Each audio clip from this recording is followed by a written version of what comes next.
Hi, my name is Sydney, and today I am going to talk to you about 5 tropes that I think can go down the ditch somewhere, okay? I'm talking about patterns and themes and elements of stories that I just can't stand seeing, or I can only take this much of it before I'm just like done, and I don't want to read about it, I don't want to write about it, I don't want to watch it on TV, I don't want to see it in a movie, none of that. Like, bye Felicia. Do the kids still say that? I don't even know. I'm out of touch, y'all. My last video was about 5 tropes that I love to read, to write, just to see in stories in general. So I will link that video down below. Go ahead and check that out after you watch this, if you haven't already. So let's go into it. Number 1, and we're starting off strong here, that token black character who's always the first to die. You know what I'm talking about. Every movie that you've ever seen where somebody, like a bunch of people are gonna die, the black character is always first. What is up with that? I think we all know what is up with that, but like, we gotta stop. Now, I've seen like some stories I've seen recently don't do this, you know? And I've even seen characters where the non-black character is the first to die.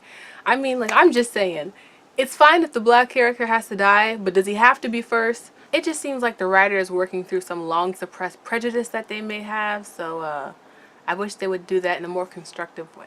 Number 2, dystopian stories where the whole conflict is centered around a government that needs to be overthrown or a disease that's rapidly plaguing society. Like, I'm just sick of it, to be honest. Like, honestly, it's been a couple years since I've read a story like this that I can think of, or like watched something like this, but it was just like, especially when dystopians were all the rage, like after Hunger Games, after Divergent came out, like dystopians started to like really blow up as a genre, and every single story that I read or that I heard about was about a government needing to be overthrown or about some disease that needed to be eradicated. And it was just like the same story every time. The only thing that changed was the name of the characters.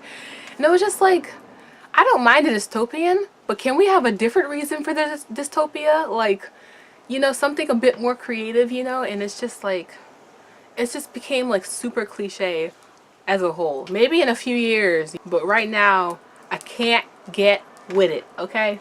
Number 2 is high school drama. Now, by high school drama, I can still watch stories that take place in high school and read books and whatnot. Like, I don't mind reading about high school age characters, but I can only handle about so much of the drama, like the typical drama, I should say. You know, things like drama between different cliques, the jocks, the nerds, the band geeks. You know, like it just makes it seem like students in high school can only be one thing. And like for me, when I was in high school, I would have qualified as a jock, I would have qualified as a nerd, a band geek, an art student. Like, I did all of those things a lot in school, and so did a lot of my friends, a lot of my classmates did as well. There really wasn't a such thing as cliques. So every time I see a story where there's cliques, I'm like, I just can't relate to it because that just wasn't my experience.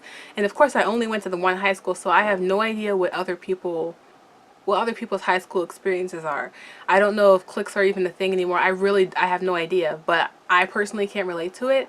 And so when the drama centers around just that kind of thing, I can't deal with it. Number 4, and this has to do more with story titles as opposed to like the contents of the stories, and that's like titles that have words like smoke or shadow in them when those words really have nothing to do with the plot, and if they do have anything to do with the plot, it's a very vague reference. It's like they only named it that to sound cool. I've seen this a lot in young adult books where like a lot of the book covers, a lot of the book titles, and smoke and shadow are just 2 of the many words that you see where they're very vague. The titles don't mean anything. Like, titles are supposed to be very significant to the story, whether it's talking about the story itself or if it's something that you won't really understand until you've read the story. Like, the title is supposed to have some sort of meaning, and so these titles have absolutely no meaning, and they were just named that to sound cool. And it's like you didn't try, you know? You're just following a trend. I mean, to me, it's the same thing as like having a girl in a dress on the cover of the book when the main character, who's a girl, never actually wears a dress, or even never wears a dress like that in the book. It's like, why would you put her in a dress? It's just an aesthetic thing that really has nothing to do with the book. It's just meant to look cool. And so I feel like this title thing is the same thing, and it's a problem. It's a small problem, but it's a pet peeve of mine. So it's a little thing, but sometimes the little things add up, you know what I mean? And number 5, a lack of diversity in the character cast, especially if there's no reason for there not to be a diverse cast of characters. I mean, obviously when you're watching movies and TV shows, it's visually more prevalent there because you're seeing the actors that they cast, and a lot of times they don't cast. If they cast a character of color, it'll be like one or two, and they might either be a very minor character or they might be the quirky best friend, which is a whole nother trope, which, like, I'll talk about that in another one of these videos about whether I love it or hate it. But you know, it's like the cast of characters could be more diverse. Now, of course, there are situations in which the cast of characters would not be diverse. Maybe that's to make a point. Maybe the author's trying to make a point about diversity, or maybe the story takes place in a specific area or a specific part of the world where it literally is just a relatively homogenous group of people, whether they are, regardless of what race or, you know, gender or sexual orientation or whatever, you know, disability, whatever, all that stuff, you know, regardless of whatever they are, maybe everybody, the cast of characters, just happens to be the same. And like, that's okay in those situations, but I'm talking about situations in which, like, realistically, you would have a more diverse group of characters, but just for either the author's own, maybe they just didn't realize it, or they're a little ignorant.